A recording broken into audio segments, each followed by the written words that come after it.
गणेशाय नमः। श्रीमद् भगवद गीता एकादश अध्याय 11वां अध्याय हिंदी में। अर्जुन बोले, मुझ पर अनुग्रह करने के लिए आपने जो परम गोपनीय आध्यात्मिक विषयक वचन अर्थात उपदेश कहा, उससे मेरा यह अज्ञान नष्ट हो गया है। क्योंकि हे कमल नेत्र, मैंने आपसे भूतों की उत्पत्ति और प्रलय विस्तार पूर्वक सुने तथा आपकी अविनाशी महिमा भी सुनी है। हे परमेश्वर, आप अपने को जैसा कहते हैं यह ठीक ऐसा ही है, परंतु हे पुरुषोत्तम, आपके ज्ञान, ऐश्वर्य, शक्ति, बल, वीर्य और तेज से युक्त ईश्वर रूप को मैं प्रत्यक्ष देखना चाहता हूँ।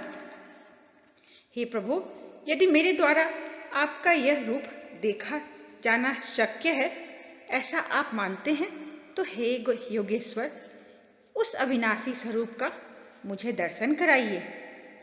श्री भगवान बोले, हे पार्थ, अब तू मेरे सैकड़ों हजारों नाना प्रकार के और नाना वर्ण तथा नाना आकृति वाले अलौकिक रूप को देख। हे भारतवर्षी अर्जुन, तुम मुझ में आदित्यों को अर्थात अदिति के 12 पुत्रों को, 8 वसुओं को, 11 रुद्रों को, दोनों अश्विनी कुमारों को और 49 मरुदगणों को देख तथा और भी बहुत से पहले ना देखे हुए आश्चर्यमय रूपों को देख। हे अर्जुन, अब इस मेरे शरीर में एक जगह स्थित चराचर सहित संपूर्ण जगत को देख तथा और भी जो कुछ देखना चाहता हो सो देख, परंतु मुझको तू इन अपने प्राकृत नेत्रों द्वारा देखने में निसंदेह समर्थ नहीं है। इसी से मैं तुझे दिव्य अर्थात अलौकिक चक्षु देता हूं। इससे तू मेरे ईश्वरीय योग शक्ति को देख। संजय बोले, हे राजन, महायोगेश्वर और सब पापों के नाश करने वाले भगवान ने इस प्रकार कहकर उसके पश्चात अर्जुन को परम ऐश्वर्य युक्त दिव्य स्वरूप दिखलाया। अनेक मुख और नेत्रों से युक्त, अनेक अद्भुत दर्शनों वाले, बहुत से दिव्य भूषणों से युक्त और बहुत से दिव्य शस्त्रों को हाथों में उठाए हुए, दिव्य माला और वस्त्रों का धारण किए हुए और दिव्य गंध का सारे शरीर में लेप किए हुए, सब प्रकार के आश्चर्यों से युक्त, सीमा रहित और सब ओर से मुख किए हुए विराट स्वरूप परमदेव परमेश्वर को अर्जुन ने देखा। आकाश में हजारों सूर्यों के एक साथ उदय होने से उत्पन्न जो प्रकाश हो, वह भी उस विश्वरूप परमात्मा के प्रकाश के सदृश कदाचित ही हो। पांडुपुत्र अर्जुन ने उस समय अनेक प्रकार से विभक्त अर्थात पृथक पृथक संपूर्ण जगत को देवों के देव श्री कृष्ण भगवान के उस शरीर में एक जगह स्थित देखा। उसके अनंतर वे आश्चर्य से चकित और पुलकित शरीर अर्जुन प्रकाशमय विश्वरूप परमात्मा को श्रद्धा भक्ति सहित सिर से प्रणाम करके हाथ जोड़कर बोले। अर्जुन बोले, हे देव, मैं आपके शरीर में संपूर्ण देवों को तथा अनेक भूतों के समुदायों को, कमल के आसन पर विराजित ब्रह्मा को, महादेव को और संपूर्ण ऋषियों को तथा दिव्य सर्पों को देखता हूँ। हे संपूर्ण विश्व के स्वामिन, आपके अनेक भुजा, पेट, मुख और नेत्रों से युक्त तथा सब ओर से अनंत रूपों वाला देखता हूँ। हे विश्वरूप, मैं आपके ना अंत को देखता हूँ, न मध्य को और न आदि को ही। आपको मैं मुकुट युक्त, गदा युक्त और चक्र युक्त तथा सब ओर से प्रकाशमान तेज के पुंज, प्रज्वलित अग्नि और सूर्य के सदृश ज्योति युक्त, कठिनता से देखे जाने योग्य और सब ओर से अप्रियमीय स्वरूप देखता हूँ। आप ही जानने योग परम अक्षर अर्थात पर ब्रह्म परमात्मा है। आप ही इस जगत के परम आश्रय हैं। आप ही अनादि धर्म के रक्षक हैं और आप ही अविनाशी सनातन पुरुष है। ऐसा मेरा मत है। आपको आदि, अंत और मध्य से रहित, अनंत सामर्थ्य से युक्त, अनंत भुजाओं वाले, चंद्र सूर्य युक्त नेत्रों वाले, प्रज्वलित अग्नि रूप मुख वाले और आप अपने तेज से इस जगत को संतप्त करते हुए देखता हूँ। हे महात्मन, यह स्वर्ग और पृथ्वी के बीच का संपूर्ण आकाश तथा सब दिशाएं एक आपसे ही परिपूर्ण है तथा आपके इस अलौकिक और भयंकर रूप को देखकर तीनों लोग अति व्यथा को प्राप्त हो रहे हैं। वे ही देवताओं के समूह आप में प्रवेश करते हैं और कुछ भयभीत होकर हाथ जोड़े आपके नाम और गुणों का उच्चारण करते हैं तथा महर्षि और सिद्धों के समुदाय कल्याण हो ऐसा कहकर उत्तम उत्तम स्तोत्रों द्वारा आपकी स्तुति करते हैं। जो 11 रुद्र और 12 आदित्य तथा 8 वसु, साध्य गण, विश्वदेव, अश्विनी कुमार तथा मरुदगण और पितरों का समुदाय तथा गंधर्व, यक्ष, राक्षस और सिद्धों के समुदाय हैं, वे सब ही विस्मित होकर आपको देखते हैं।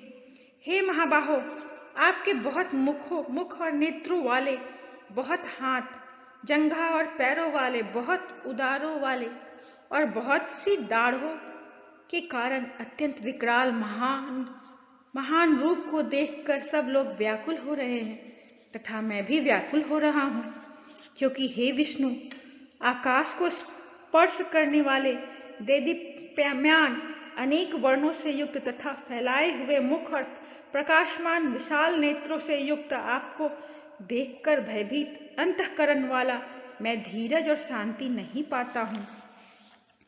दाढ़ों के कारण विकराल और प्रलयकाल की अग्नि के समान प्रज्वलित आपके मुखों को देखकर मैं दिशाओं को नहीं जानता हूँ और सुख भी नहीं पाता हूँ। इसलिए हे देवेश, हे जगन्निवास, आप प्रसन्न हो।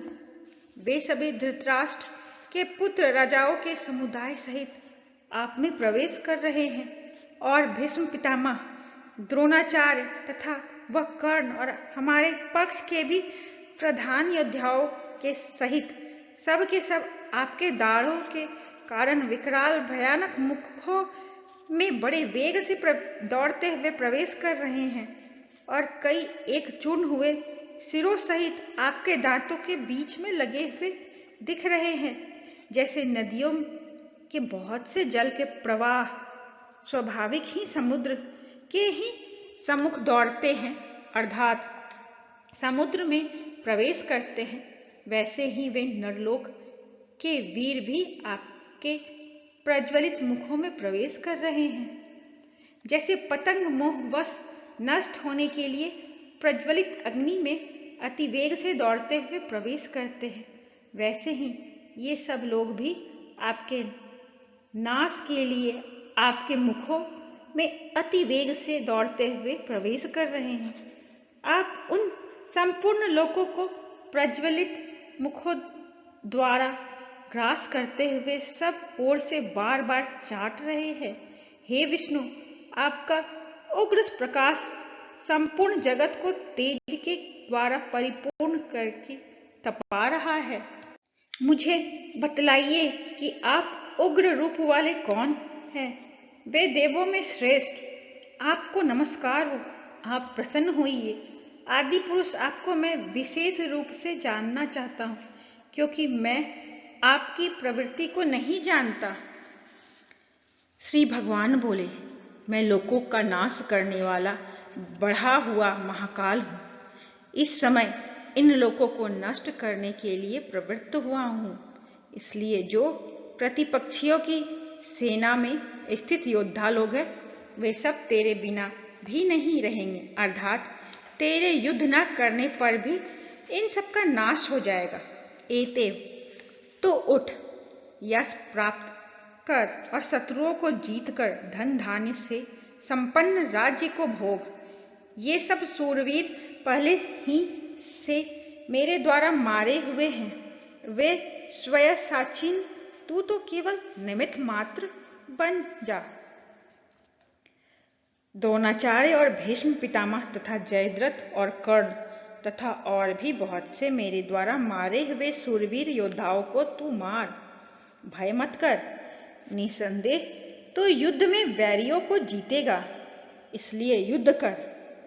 संजय बोले। केशव भगवान के इस वचन को सुनकर मुकुटधारी अर्जुन हाथ जोड़कर कांपता हुआ नमस्कार करके, फिर भी अत्यंत भयभीत होकर प्रणाम करके भगवान श्री कृष्ण के प्रति गदगद वाणी से बोले।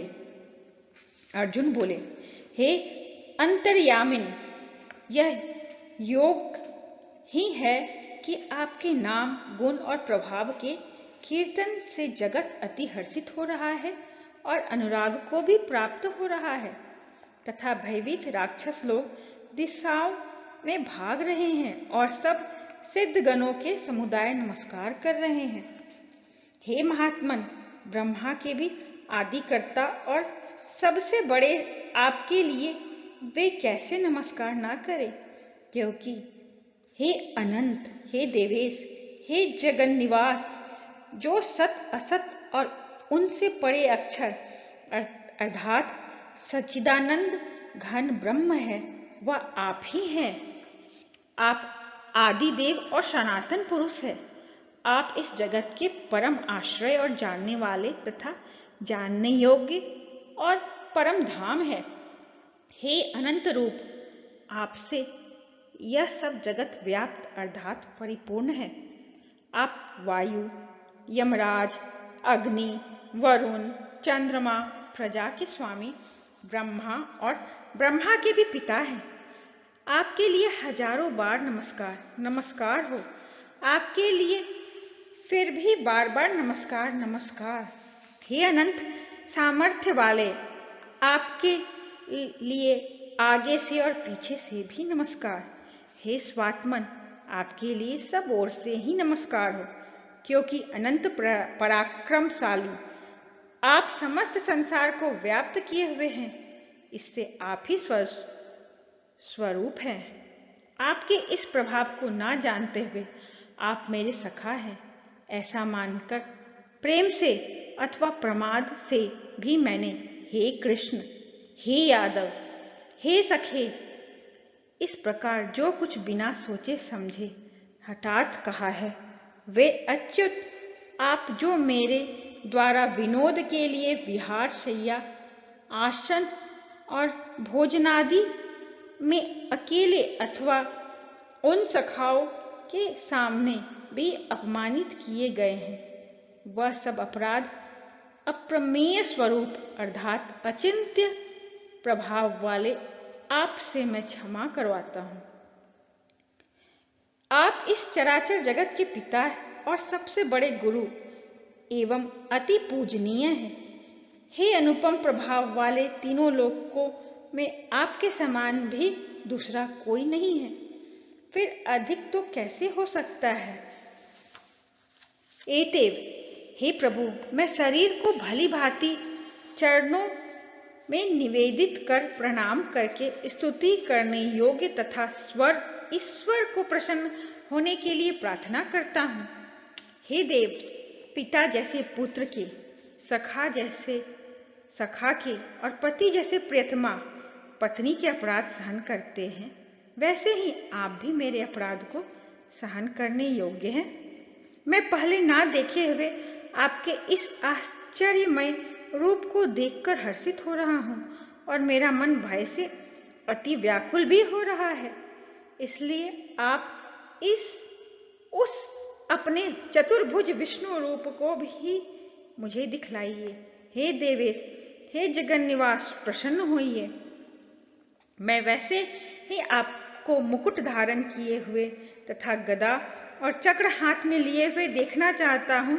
इसलिए हे विश्व स्वरूप, हे सहस्त्रबाहो, आप उसी चतुर्भुज रूप में प्रकट होइए।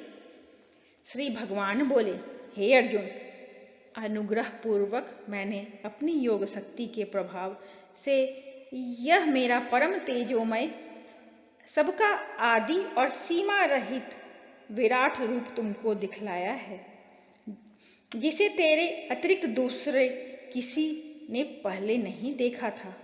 हे अर्जुन, मनुष्य लोक में इस प्रकार विश्व रूप वाला मैं न वेद और यज्ञों के अध्ययन से, न दान से, न क्रियाओं से, न उग्र तपों से ही तेरे अतिरिक्त दूसरों के द्वारा देखा जा सकता हूं।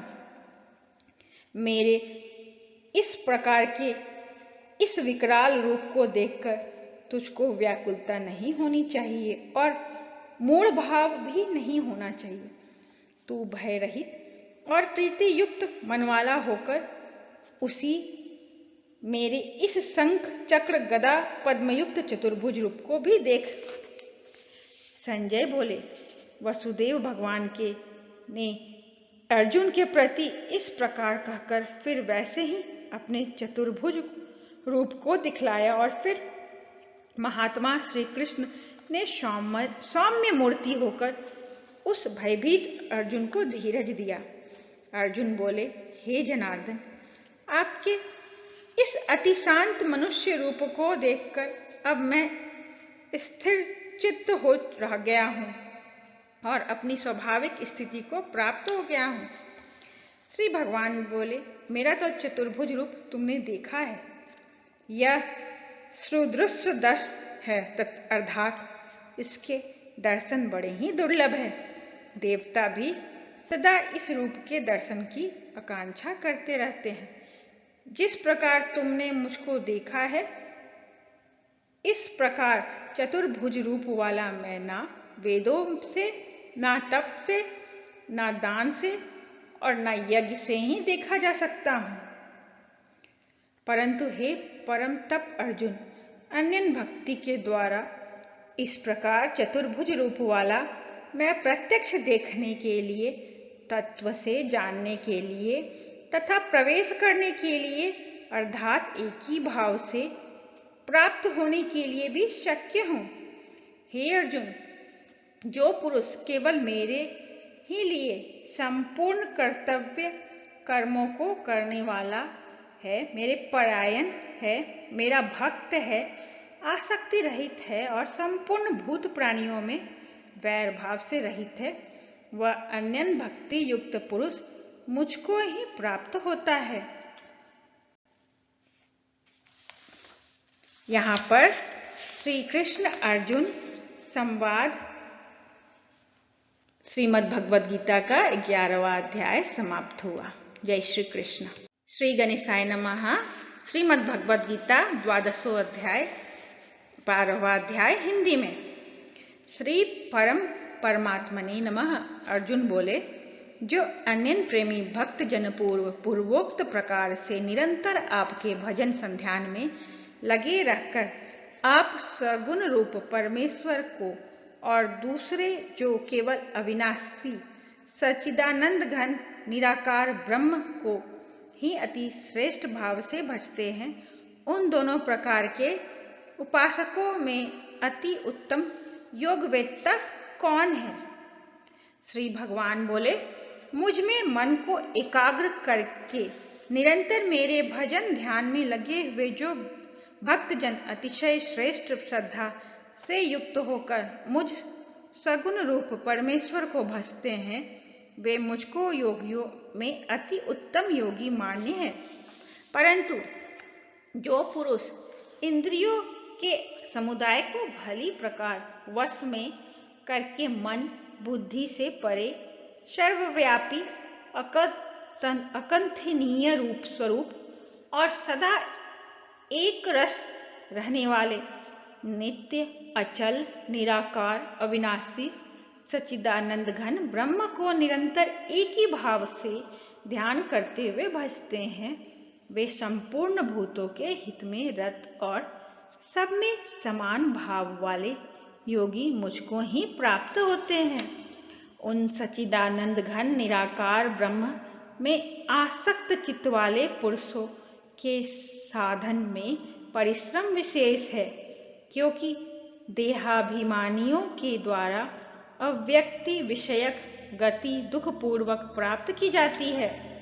परंतु जो मेरे परायण रहने वाले भक्तजन संपूर्ण कर्मों को मुझ में अर्पण करके मुझ सगुण रूप परमेश्वर को ही अन्य भक्ति योग से निरंतर चिंतन करते हुए भजते हैं। हे अर्जुन, उन मुझ में चित्त लगाने वाले प्रेमी भक्तों का मैं शीघ्र ही मृत्यु रूप संसार समुद्र में से उद्धार करने वाला होता हूँ।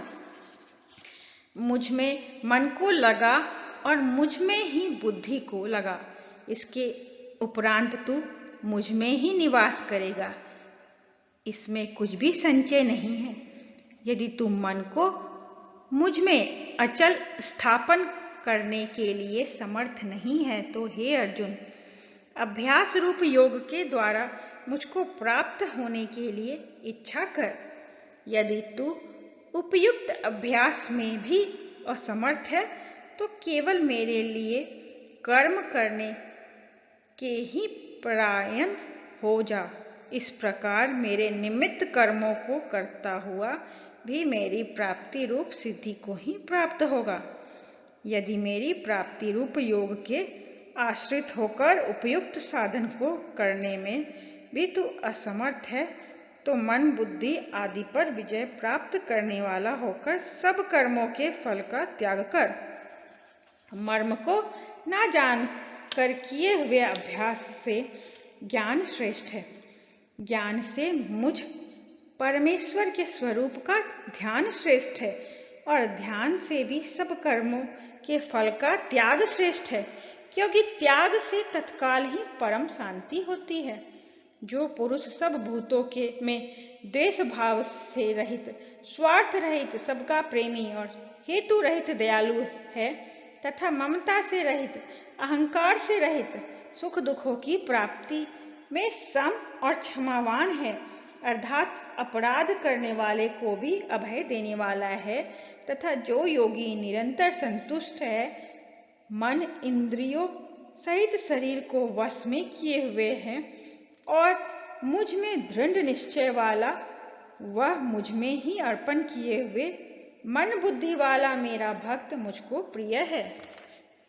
जिनमें जिससे कोई भी जीव उद्वेग को प्राप्त नहीं होता और जो स्वयं भी किसी जीव से उद्वेग को प्राप्त नहीं होता, तथा जो हर्ष, अमर्ष, भय और उद्वेग आदि से रहित है, वह भक्त मुझको प्रिय है।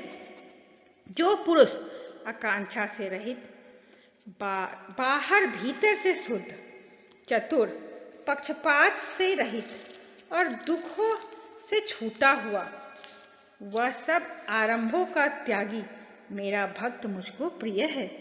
जो ना कभी हर्षित होता है, ना द्वेष करता है, ना शोक करता है, ना कामना करता है, तथा जो शुभ और अशुभ संपूर्ण कर्मों का त्यागी है, वह भक्ति युक्त पुरुष मुझको प्रिय है। जो शत्रु मित्र में और मान अपमान में सम और तथा सर्दी गर्मी और सुख दुख आदि द्वंद्वों में सम है और आसक्ति से रहित है, जो निंदा स्तुति को समान समझने वाला, मननशील और जिस किसी प्रकार से भी शरीर का निर्वाह होने में सदा ही संतुष्ट है और रहने के स्थान में ममता और आसक्ति से रहित है, वह स्थिर बुद्धि भक्तिमान पुरुष मुझको प्रिय है। परंतु जो श्रद्धायुक्त पुरुष मेरे परायण होकर इस ऊपर कहे हुए धर्ममय अमृत को निष्काम प्रेम भाव से सेवन करते हैं, वे भक्त मुझको अतिशय प्रिय है। ओम। यहाँ पे श्री कृष्ण अर्जुन संवाद श्रीमद् भगवद गीता का 12वां अध्याय 12वां अध्याय समाप्त हुआ। जय श्री कृष्ण।